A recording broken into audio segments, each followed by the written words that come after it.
As a woman of color, I'd have to address this as an issue that at times we feel so disenfranchised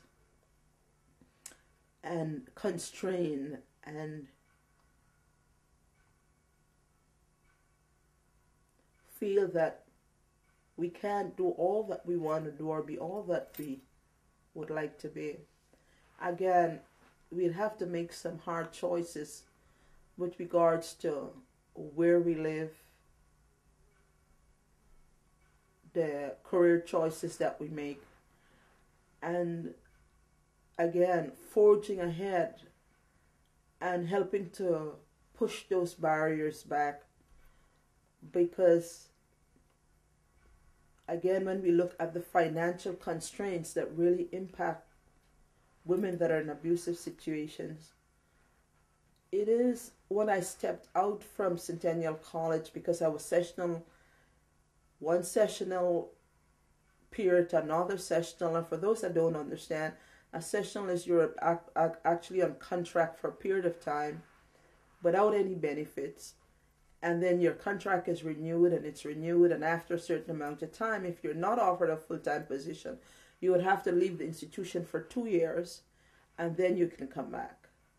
So it wasn't by your choice. If you weren't offered a full-time position after 2 years on sessional, you'd have to leave the institution, and then you could come back as a sessional.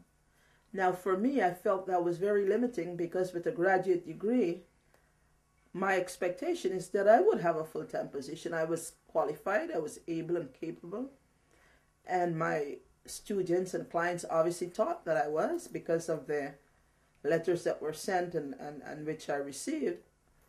However, I was never offered a full-time position. These are positions that I went after. I filled application after application. So what I've learned in the meantime is that networking for women is so important, that we'd have to network and build a network so that you can get to where you want to be. But isolating yourself, and again, isolation is one of the forms of abuse that our partners use to keep you cut off and separated, so you have no support. So when you have financial abuse, emotional abuse, verbal abuse, isolation, and all the other forms, we really have to make choices that would help us to become independent beings.